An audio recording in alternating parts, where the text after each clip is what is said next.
All right. Unfortunately, Scott, we can't. Scott in Slack said it says connecting. He's trying to connect. So I can hear you guys.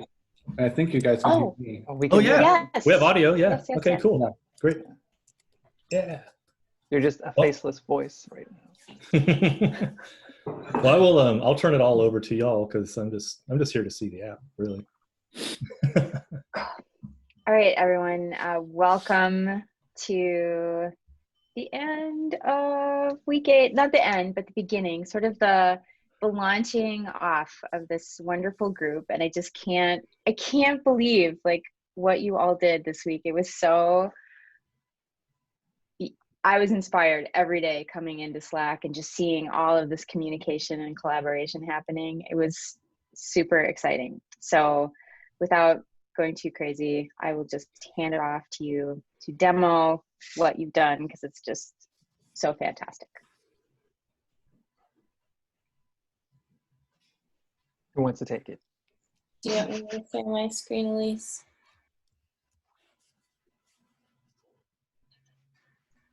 Sorry, my screen just froze. Oh. So I don't know what anybody just said. Okay, I'm sharing my screen and then we can demo. So, okay. So here is our app. We have a repeat image in the background. We have the same, you can create a list or you can join a list. And if you have an invalid token, you get an error message. So that's all the same. We went with egg-headed because I guess it means you're like smart. So it's a smart shopping list and eggs are kind of like grocery store items. So, and then we kind of really went with the egg theme. So you'll see that. And then for a demo, we're gonna join the deal focus mix-up token and then our shopping list and then our navigation at the bottom. So then for our shopping list, you can search and then it'll have that and you can delete items. We'll get the bootstrap modal pop up if you want to cancel or delete. I'll remove it and then you can clear your search. And then for each item, it has a little font awesome chevron here and it has the information here. And then you can go back. And then if you want to purchase something, you click on this little egg and you break it and you get the little heart egg. That's amazing. So that, and then we have like a title on the images, just like that's if you want to purchase it, and then this is purchased, item is purchased. But then the colors are our different categories, and then the gray is the inactive. So then onto our add item form. So add item, your name, and then we put the colors here in the hover. So that's what I guess our association was soon, kind of soon, not soon. And then again here, you can't add like a space, you get your little error message, or you can't add something that's already on there. I love that. Sure it's on there yet, but and we don't really have a. And then whenever you're typing here too, it like changes here. So I don't know. Did I miss anything, Elise? I think you covered all the stops. Like all the visual stuff, yeah. I love the little broken egg. That's amazing. Super cute. Yeah, I'm buying eggs. So. How did you come up with? So I kind of know the story behind the brand, but like, how did you come up with the colors and like the icons? How did you decide on all of that? Because I know there was a lot of work happening behind the scenes talking about that. I'm just curious.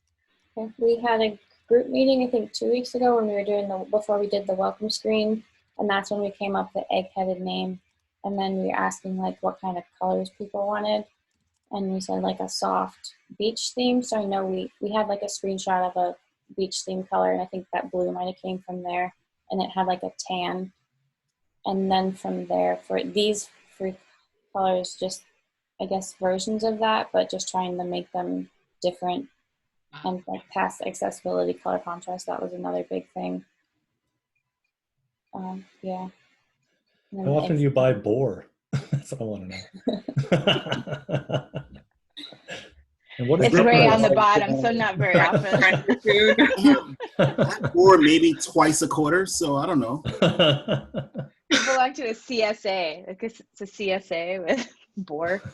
I grew up in Hawaii, so I would see people walking out of the jungle with boars over their shoulders all the time. Oh wow! All right, fair enough. You don't want to get it too often because you might get bored with it. Mm.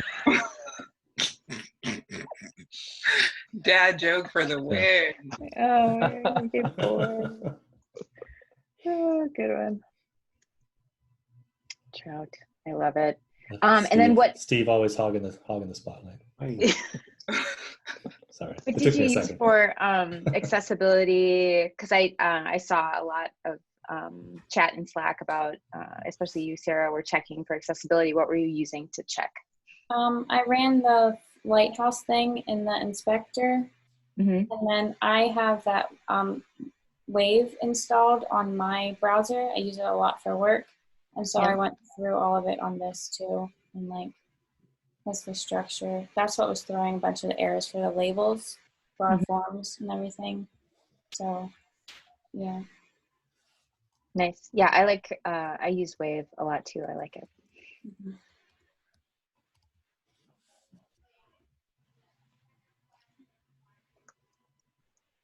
What else? Where did you get the icons? How did you come up with the icons? The I cute little found icons. the eggs on, so we just did the README and I linked them there. I think there's like free pics so that they were like separate, and I kind of put them all together. And then this is a Google font, so I was able to like curve that. Okay. Try and make a smiley face. Yeah. Super cute. Love it. Amazing. Amazing. I kind of think once we came up with the name Eggheaded, like ideas kind of started curating for everyone. Like I was like, oh, it would be super funny if an egg kind of like fell off the title. And I think that's how, our icons were created. So it's a very collective, creative process. Yeah. Awesome. Yeah, there are a lot of like egg ideas thrown out, but I don't think we got to all of them. But like even for the logo, like Scott was saying, if the egg yolk was like a period for stuff, and it was just bunch of, it was fun. Yeah, once you have a theme, Yeah. it takes on a life of its own. Yeah, that Awesome. egg cracking the purchase was just amazing. I was expecting it to like fill in or something, but when it cracked open, I was like, brilliant. I know. I thought that was just so great. I love it. And I really do like the hover states of those icons are really nice. It's just so clear. Like, yeah, it's really cool. I like that a lot. I love it. Love it. What else? Anything else? Do you want anything about the code that you want to talk about? I know that you were using CSS variables and you refactored the delete modal, right? Yeah, so this was the confirm, but since we're using the Bootstrap for this one, we decided to put it here too. Well, actually, it wound up because we were playing with the app, and when that window.alert, whatever, came up, it was actually turned out it was kind of hard to see. Like it sort of came up in a weird spot of the browser. It was like weird. You might miss it that it had happened. So we're like, we might as well just make this a modal.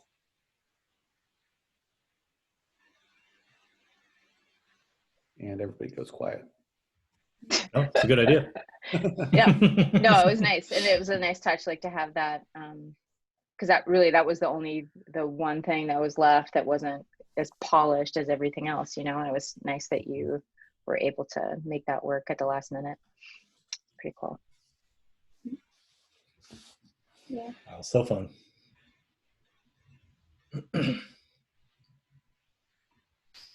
Awesome. Anything else you want to point out or talk about your work for this week and how it came together? I think that's it. Do you guys have anything else? I was just going to say that for our work as a group this week, I think we did really well with taking the 3 ACs and kind of dispersing the work properly, and also just helping each other very well. So that's pretty much.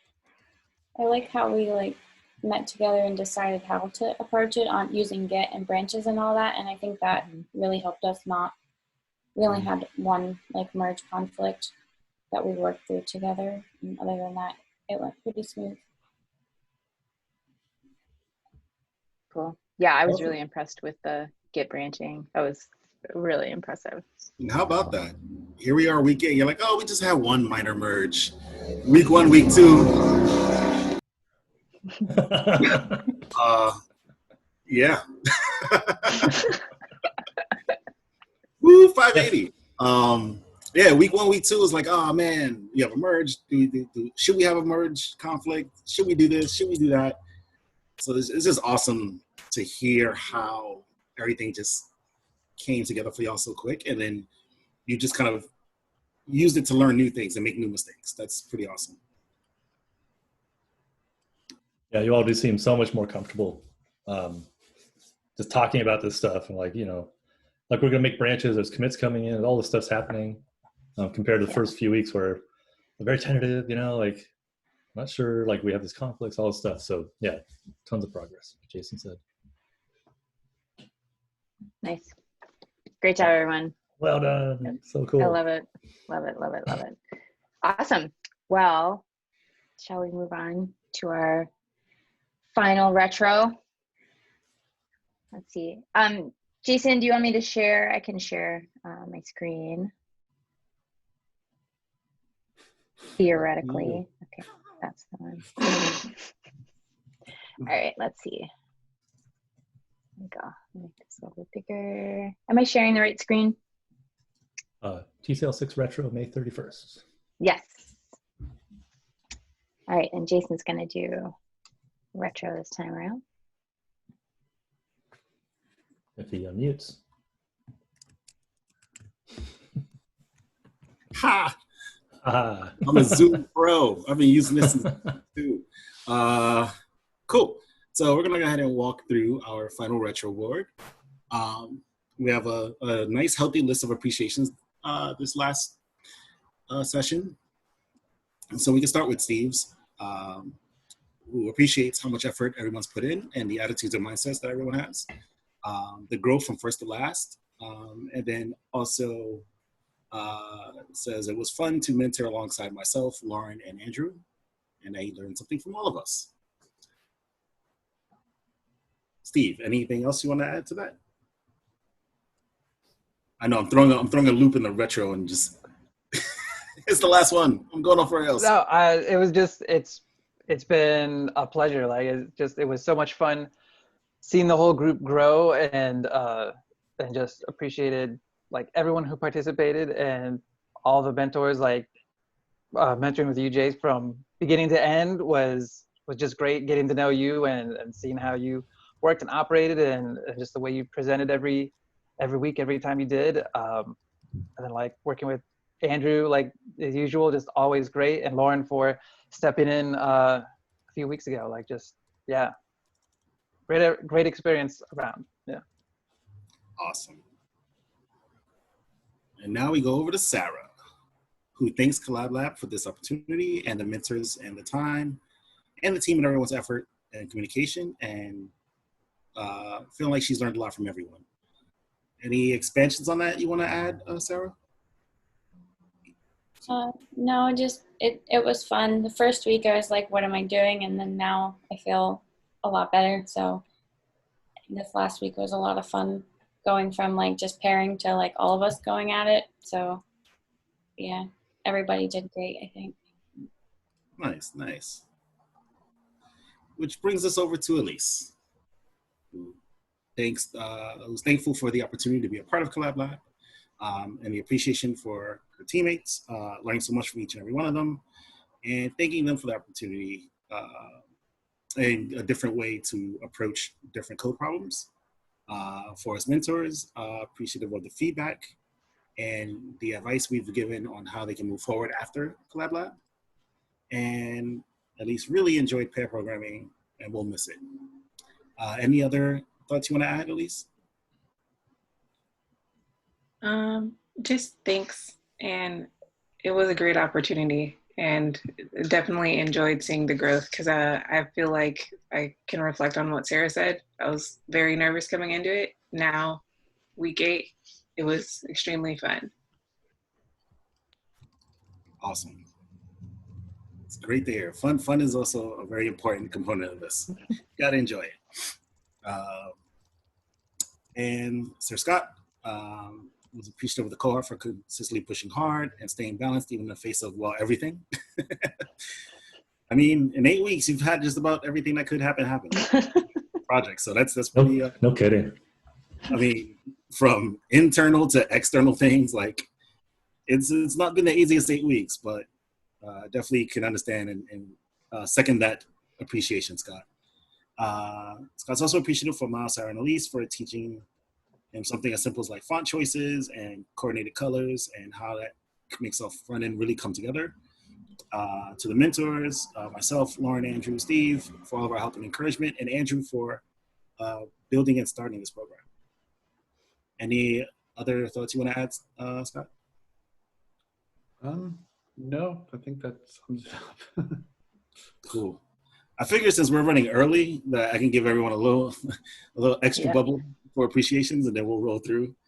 I'm not gonna have anything extra to say because I think I added all the words in my card.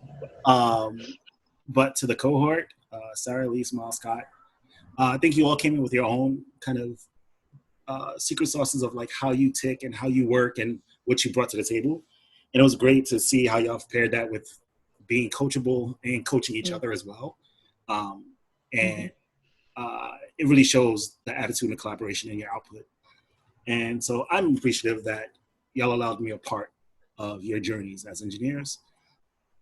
Steve, I learned a ton from you. I remember seeing the first couple of pull requests. I was like, ooh, did I miss a detail? That's a good thing to note. So appreciate your energy, appreciate everything you brought and added as a partner in mentoring. It was really awesome to work alongside you. Lauren, you jumped in and basically just, I really appreciate like how quickly you jumped in and how quickly you brought the team, further together and slid right in. And I liked a lot about your coaching and co-review processes and style that I took a couple things of note to make sure I add to my repertoire. I've really learned a lot from the different ways you've talked about different things. So that was pretty awesome. And Andrew, I mean, I don't think there's a year, let alone a day, I can go by without thanking you. So here's another thanks. But seriously, you created something dope here with Collab Lab. It's super awesome. And it made it possible for all of us to be here, but also possible for me to be able to serve as a mentor. So many thanks for you for that. And that brings us to Lauren. So, Lauren, everyone, wow. I've rarely seen a team work together so seamlessly. Lauren thanks myself and Steve for being A+ amazing mentors and learned a lot from us both in our wisdom. Any expanded thoughts on that, Lauren? I just really always appreciated during our weekly calls, Jason and Steve, your insights were always so valuable and thoughtful. I gained a lot from that. I want to thank everyone for giving me the opportunity to be a mentor. It feels like it's a great privilege to get to work with others and help them in their journey, but it also super selfishly, it helps me grow as a person and learn so much. So I just really appreciate everything that I was able to learn. So thank you. It's a great program. If you don't mind, I might just add a little appreciation of my own. Y'all don't have to be here. You know what I mean? You're all like mentors or volunteers. You all are, you could be doing all kinds of different things, and you are spending your time and putting your energy into Collab Lab.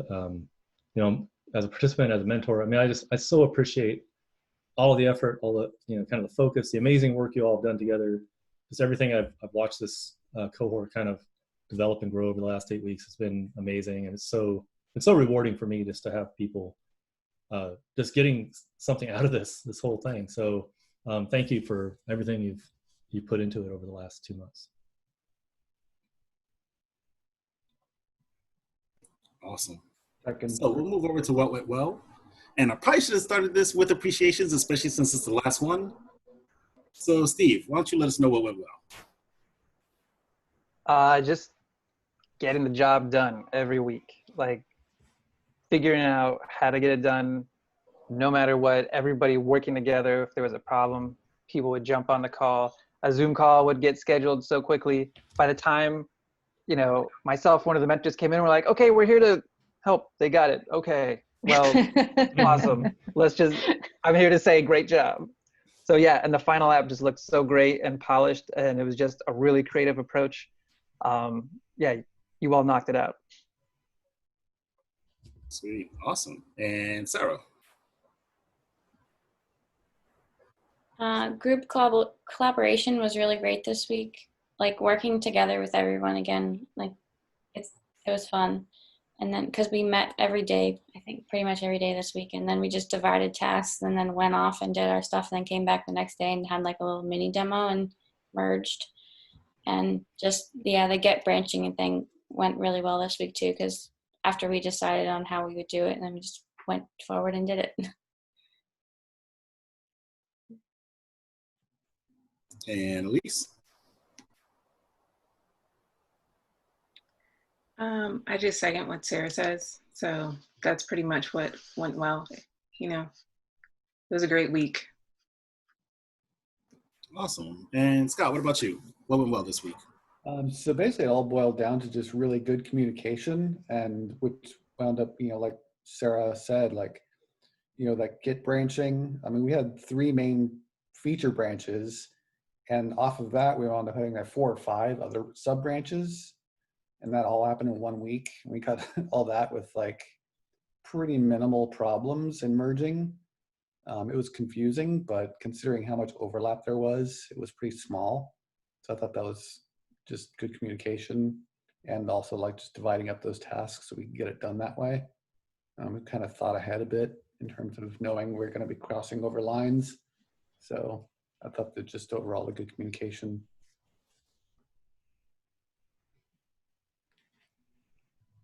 Awesome. And Lauren? Yeah, I will second what everyone said. I just thought the collaboration and communication this week were just, like I said, off the charts, exceptional. I loved seeing just pull request, off this branch, and people jumping in to help one another just instantaneously. You could just tell everyone knew what was happening, and it just felt so smooth. I was really super impressed. And like the Git branching strategy is fantastic, and everything seemed to go so smoothly. The constant back and forth communication in Slack was just awesome to see.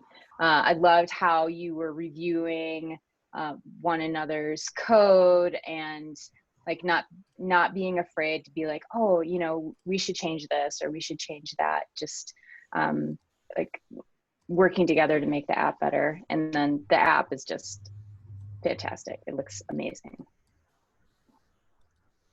Yeah, I agree with both Lauren and Steve. So you can just, if I was able to +1 a card, I would have. So just forgive me as a +1 for those cards. So what could have gone better? What could we have improved? Let's start from the bottom up. Lauren, do you yet have an idea of any improvement we could have made? I just thought it was so great. I was really blown away. I was honestly blown away by just how smooth everything went and how much communication and collaboration was happening. Like the Git branching was complicated, but it went so smoothly. I was super impressed. So no, I think it was perfect.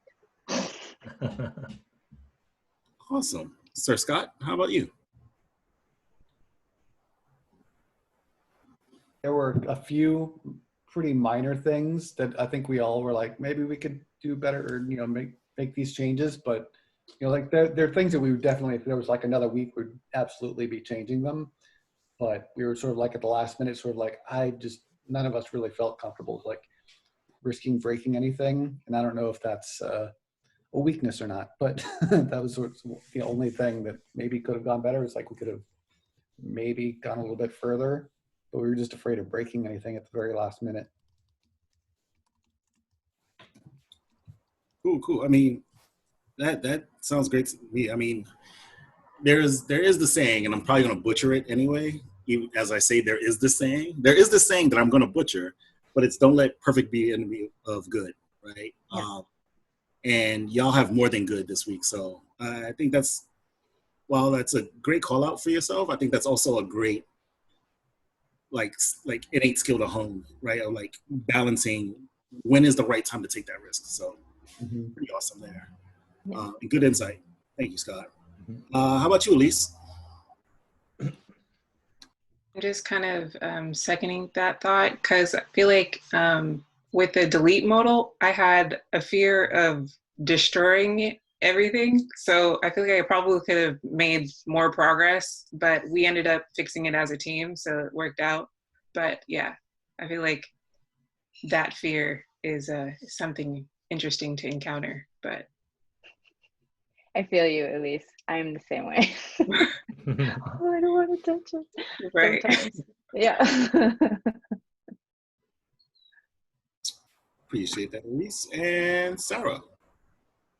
Just same thing Elise and Scott said. I guess with Elise, just I have the fear too of breaking stuff, even with like merging branches, and it says there's no conflict. I don't know why. You just hit the button and it's just, are you sure? Like you don't want to do it, but everything merges fine.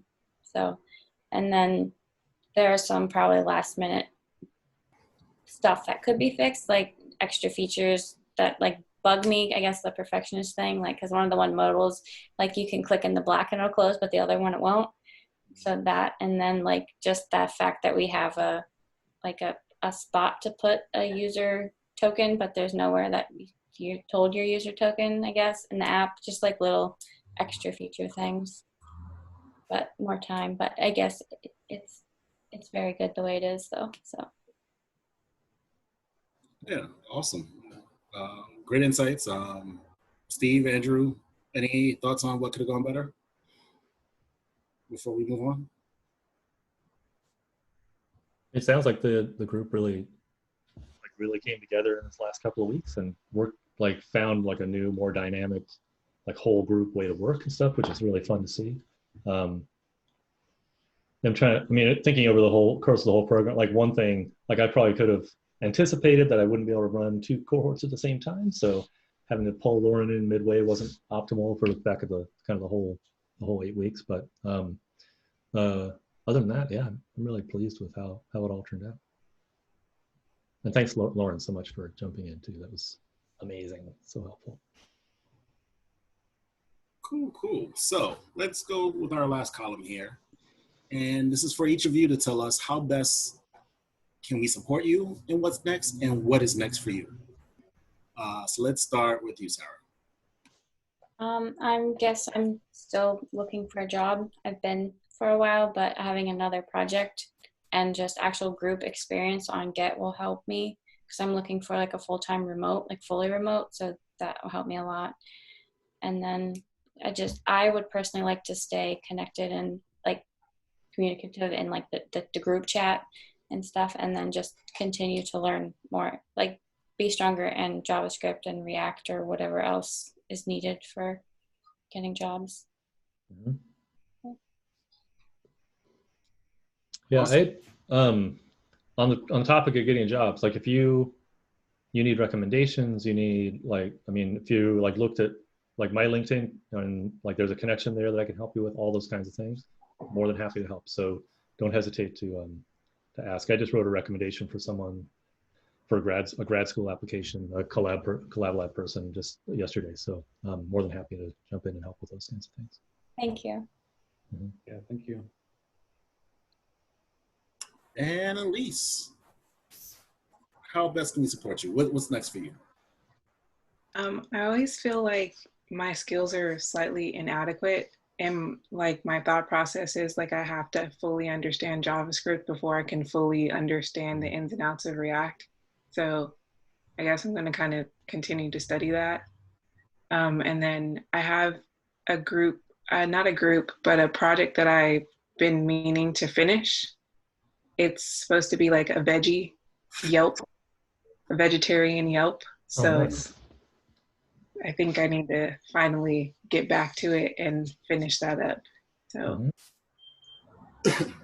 and Cool. like Sarah said, I would definitely like to, stay in contact with everyone because I enjoyed working with you guys. So, Is that project something, is it up on GitHub? Is it something you would, like, would you want people to maybe give you code reviews or give ideas for how to make progress? definitely. I think I have like 3 versions on GitHub. So like let me get a proper repo going, and then I'll put it in the group chat so people can see it.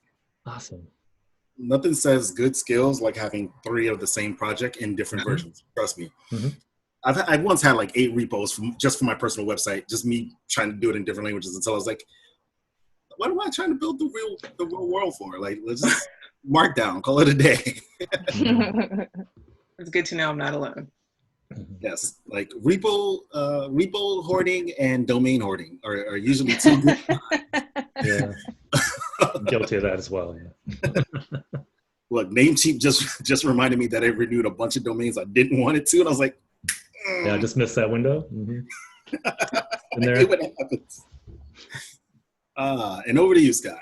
How best can we support you? What's next for you? I'm just kind of transferring the time and energy I've been putting into Collab Lab into the job hunt.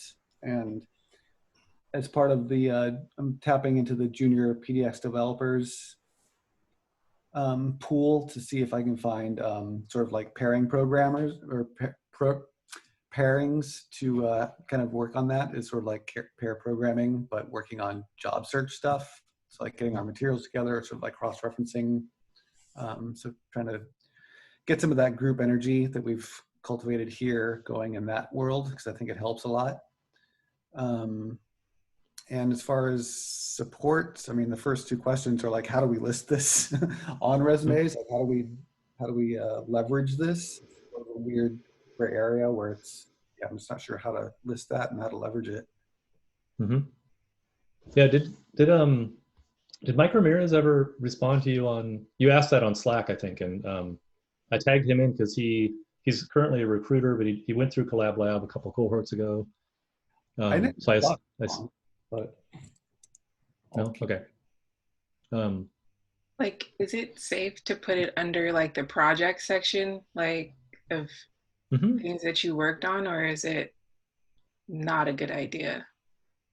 I think that's a great place for it. That or education, or it's not, it's not paid experience, but if you might put a volunteer thing that you do under experience too. Although I guess they have a section for volunteer opportunities. Project I think before I had a section for like projects, and then I had stuff there outside of work experience. Yeah, I think when I first graduated from boot camp, I didn't have any development experience to speak of other than the work that I had done. So I featured it prominently, just as long as you're upfront and honest about what it is, that it's not professional experience, but that it was a part of this program and what it was. But it's significant experience. I would definitely feature it.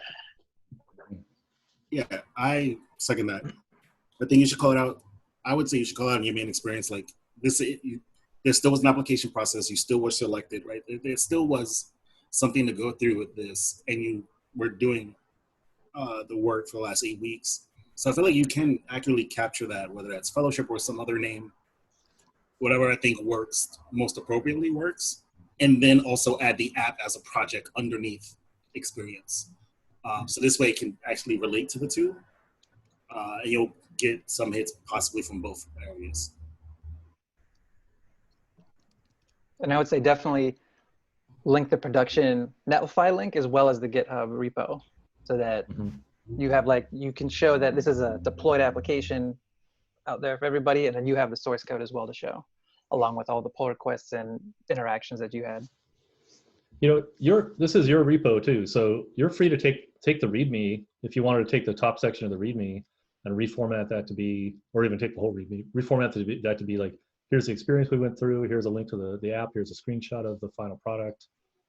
Kind of make it even like almost like a little mini marketing page for the work that you did. We and Sarah started on that just before this meeting, actually. Oh yeah? Oh, perfect. That's great. Yeah, we were putting screenshots in and everything, and like credits for the images and everything. And we didn't get to like a description of what we did yet. Does anyone know of a way to add like links to people's GitHub we've created a contributor section in the README, but I was just kind of curious if anyone has added like a link to their specific repo. So like people looking for jobs can actually just go straight to their GitHub. Yeah, I mean, we just kicked off TCL 8 today, and the contributors, I think it's in that one. Actually, maybe it's in the pilot project. All the people listed it links off to their GitHub. So yeah, that's just a markdown file, so you could easily add links to it. Okay. Yeah, I can post in, I'll post in Slack a little bit later, like how you do a link in Markdown. I always forget how to do it, but once you learn it, it's straightforward. It's like, how do I do that again? Thank you. Yeah.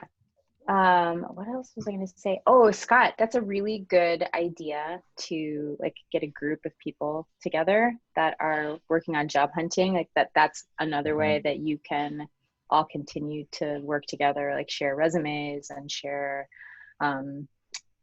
almost having like a weekly retrospective or just a check-in every once in a while, just to keep one another accountable, but just kind of to help you stay motivated as you go forward. Like, oh, can somebody look at my resume? Or, I'm applying for this job, and et cetera, et cetera. And it's a good way to. I love that impulse too, because it's, I think a lot of people, they look at each other and they see competition, but there are jobs out there. There are enough jobs for everybody. It's just a matter of like, if you help each other, build each other up, like, and then, people get jobs, and then somebody who has a job, maybe they know about another job that's open, and they can help you eventually, right? So definitely stick together, kind of build each other up, review each other's resumes, figure out how to, word this on LinkedIn, like do all the things to kind of help each other. And plus there's a bunch of other people who've gone through Collab Lab already, and some of them have jobs and stuff. So tap into that. We should actually probably start a channel that's sort of focused on helping people job search,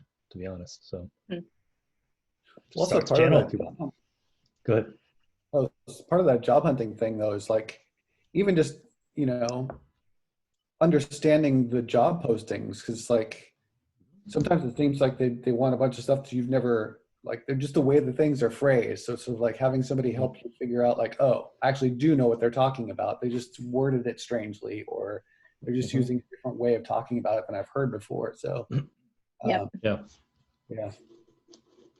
And there are things too that aren't apparent until you're on the other side. Like once you're a hiring manager, you learn things like we don't tend to advertise the junior positions. We hire junior people sometimes, but we advertise the senior positions, because if we advertise a junior position, we'd have 1,000 resumes overnight, and then we're just swamped trying to reply to people. So when we hire people that are earlier in their career, we're going out and we're sourcing those people. We're looking at GitHub, we're looking at LinkedIn, we're, people that people are connected to are the ones that are kind of getting the chance to apply for those opportunities. So, like if you, in the position that you all are in, you should be networking with recruiters. Like get on LinkedIn and just cold call recruiters and say, hey, I'm an early career person, but I've done this and this. Here's an example of some of my work. If you hear of anything, keep me in mind. And recruiters, that's their full-time job. So they will put a note in a file, and if you match the thing, they'll get back to you. So what you see on the websites advertised is not at all the sum total of what jobs are out there even. I've talked to a couple of recruiters, and I haven't heard anything back since.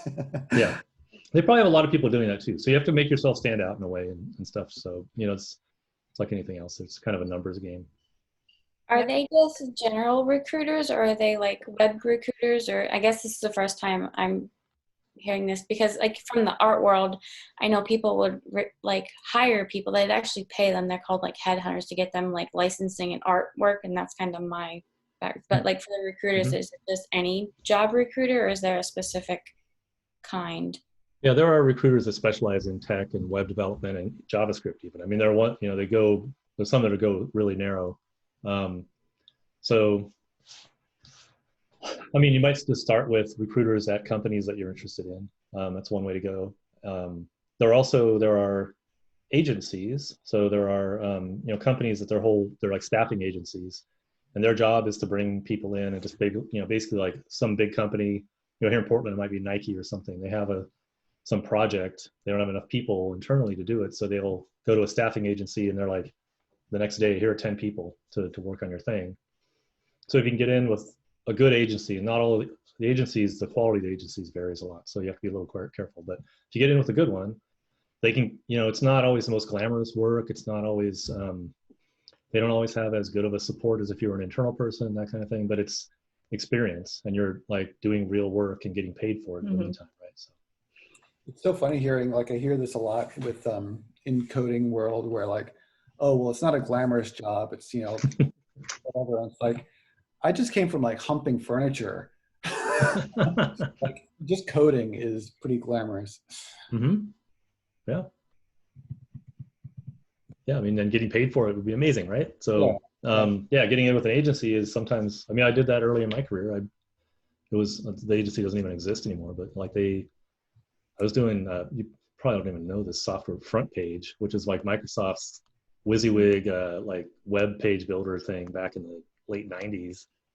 I was doing Front Page for some company on a contract basis. And, you know, so you do what you have to do to kind of just get the experience until, I mean, I wouldn't recommend working for an agency forever necessarily, but I mean, Jason knows when we were at Apple, we had armies of contractors working with us on projects, because our projects would scale up, and then we'd have kind of downtime to some extent between major launches.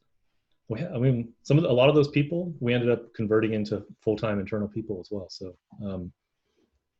it's not a terrible way to go. Yeah, and it's different, and there's also different. The interesting thing about contracts, I also kind of started my first 5 or 6 years was contracting in a lot of places, and that led to my first like salary job as a programmer. Funny enough, I went into an agency. They were like, "Hey, we got to get this out by Monday." Monday came, and I said, "There's no way you're getting this out before the end of the summer." And 2 months later, they offered me a job because I guess I was the only one that kept it real with them. I ended up being there for 5 years, right? So, you know, advertising agencies, once you get into the contract game, there's so much wider realms where tech play a role, where you'll get glamorous, not glamorous, all types of opportunities. So, yeah, definitely, you know, even if in the early phase, it's, you know, you want to get practice for interviewing,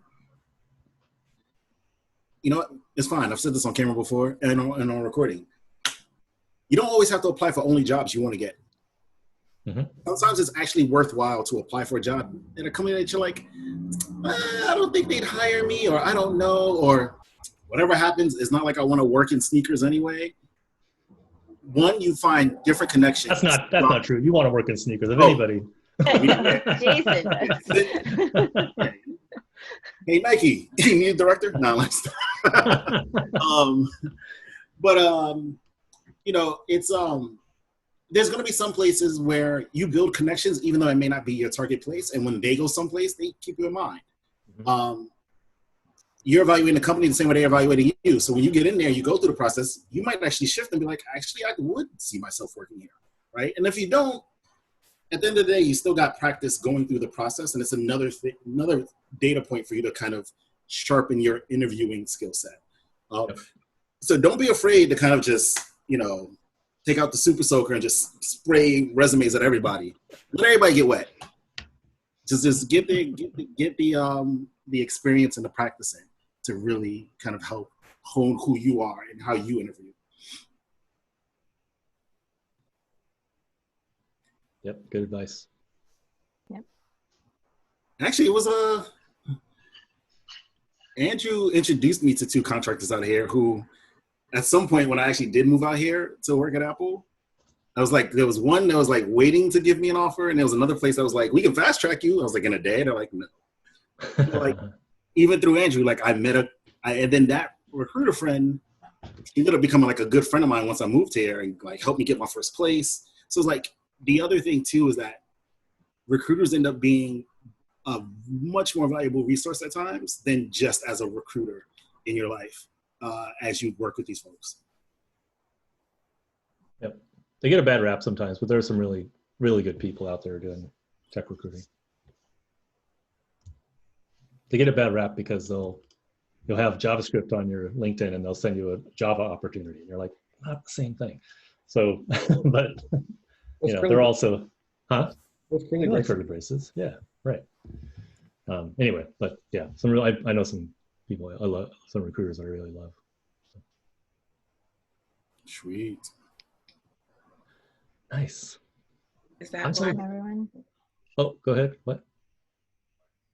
I was just gonna say, is that why there's the running joke of like specifically, this is the only example that's in my head is when Dino was released. They're like, we Oh, yeah. want 5 years of experience with Dino, With Dino. and it just came out like.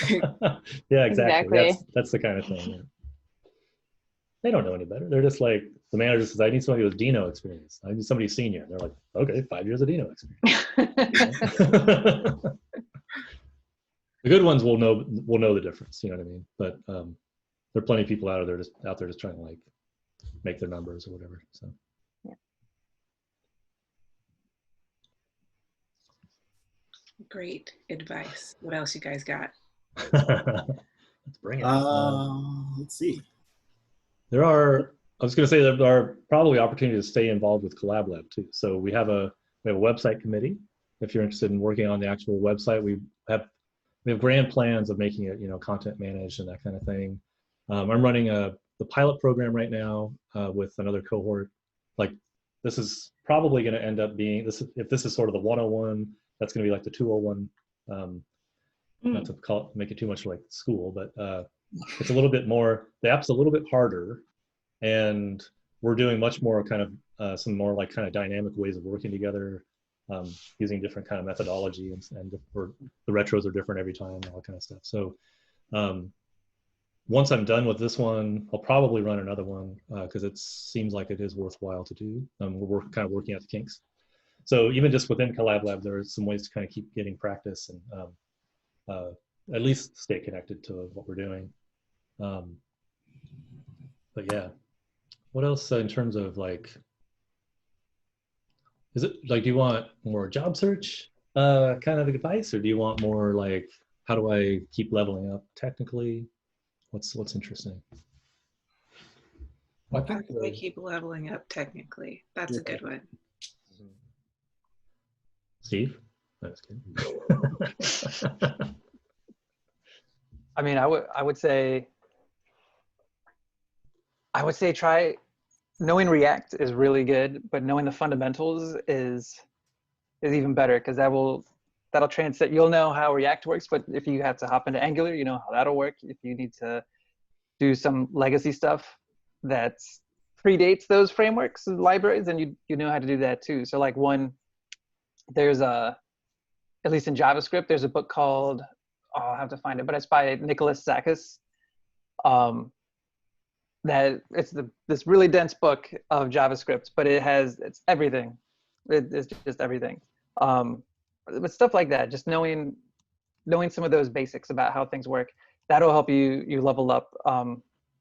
But even doing stuff on like egghead.io, like they have a lot of really good content there, and just kind of always be reading and looking out and trying to build. I know it's cliche for people to say just keep building things and putting it out there, but I think the more projects you have that you can show on if you have a website, like the better.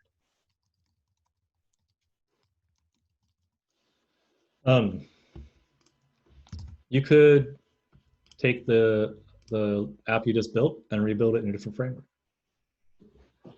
You know all the requirements, you know what the end state is that you're trying to work towards. Just try it in Vue or Angular or something like that would be an idea. Yeah, and keep adding features. Like for me, I love watching videos, and then I love taking what I've seen there and then try to do something a little similar to what they're doing, but do it by myself. Because that's when you run into challenges that you didn't see in the video, and you get practice at troubleshooting issues like that. I feel like that's a huge part of what we do, is just troubleshooting problems and fixing things and trying to figure out stuff that you really don't know how to do. So that's, for me personally, that's where a lot of growth happened, is just taking things and then try to do it by myself, running into a wall and trying to figure it out. Yeah, I think a couple of things that's worked in my experience as well is as I like try certain things out, for some reason I like to build API clients for things. So like one of the things that actually gave me the longest traction, like even when like recruiters hit me up, was a PHP API wrapper around a CDN called Max CDN.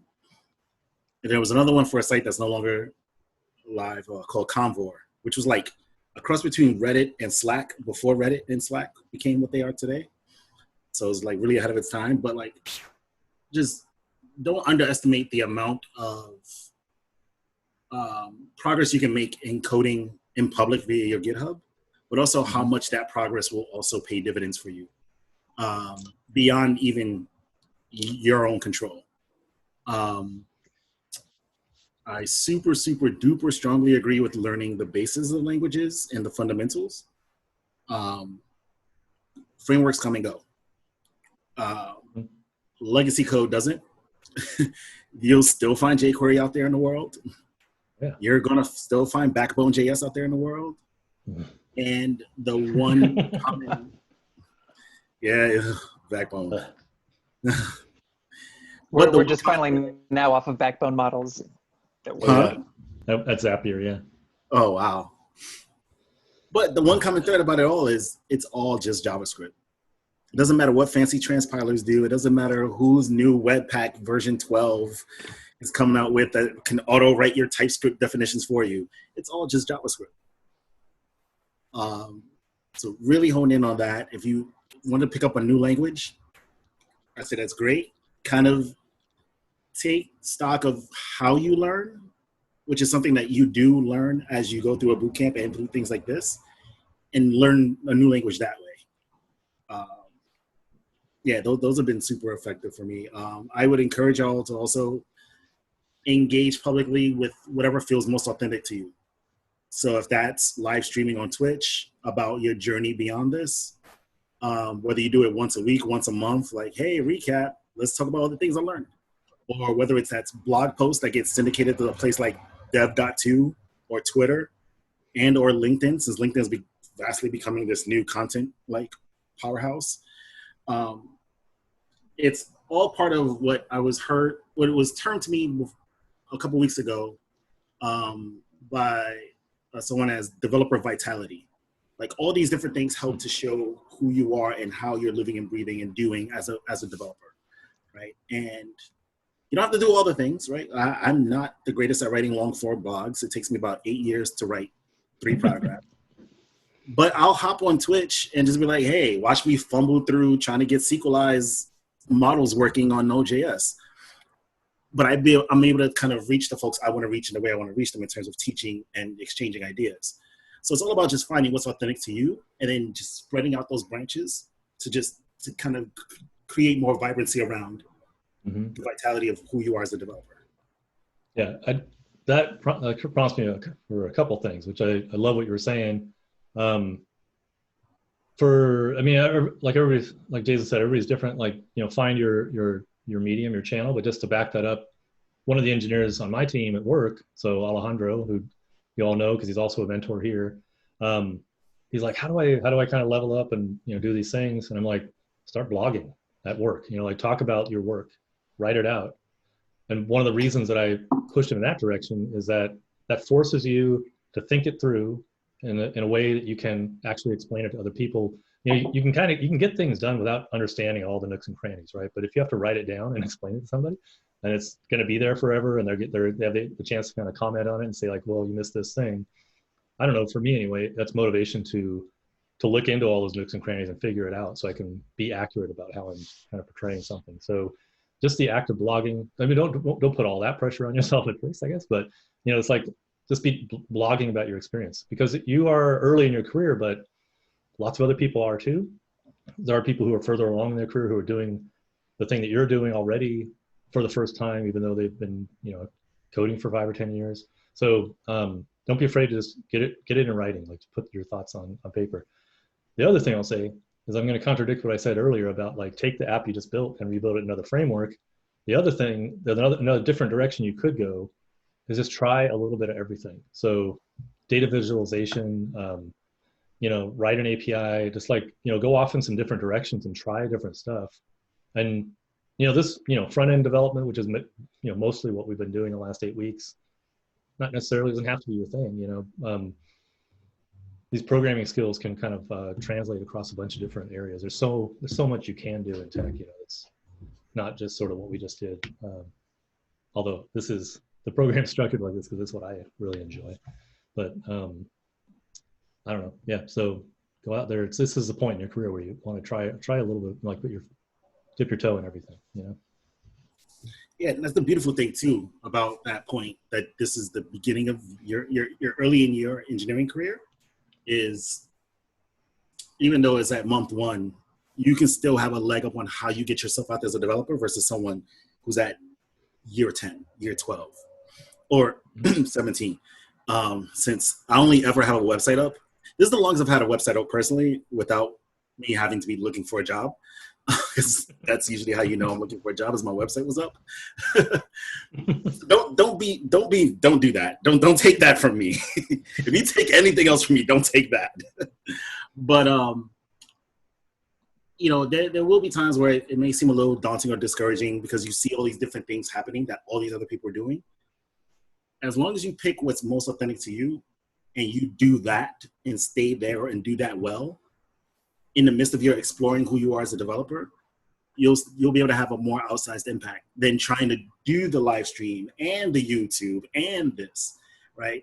Just pick the one that feels most authentic to you and take it far. Mm-hmm. Love it. Yep, that's awesome.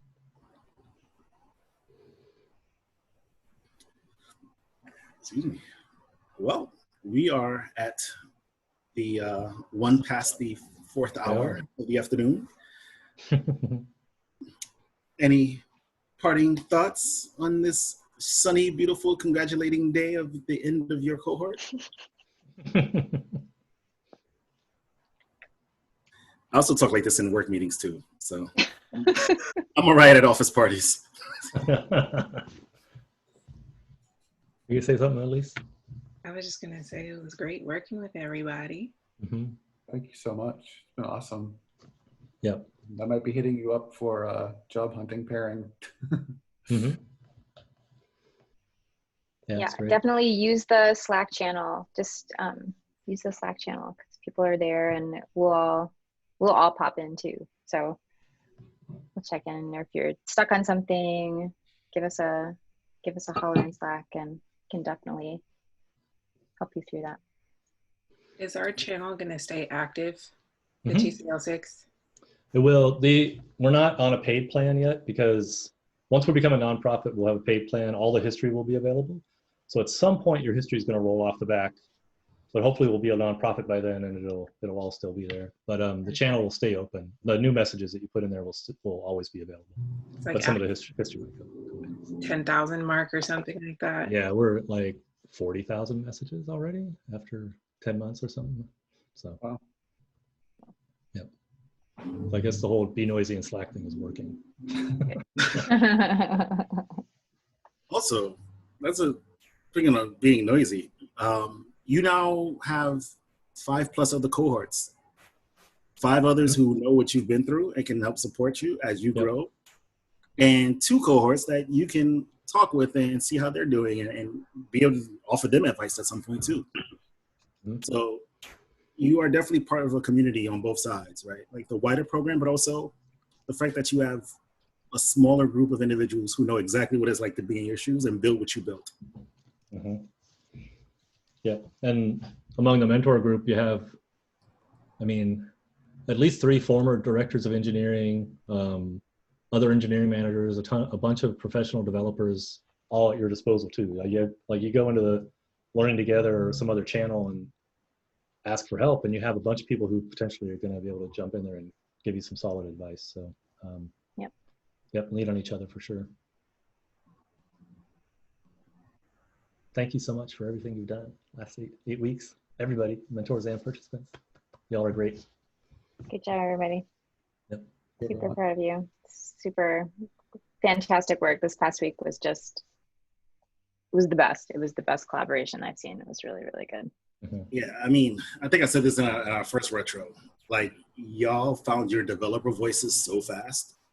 Mm-hmm. For folks who were saying, I want to find my developer voice in week 1, and then to have it at the end of week 1 with 3 other people, that quick, it was like, all right, y'all are on something. Let me step back. Mm-hmm. Yeah, good stuff. All right. Thank you, everybody. Enjoy the rest of your weekend. Thanks for everything you've done, and we'll see you on Slack. So much. I'll still be noisy. Yeah, Nice. good. All right. All right. Bye. Great. Take care, everyone. See ya.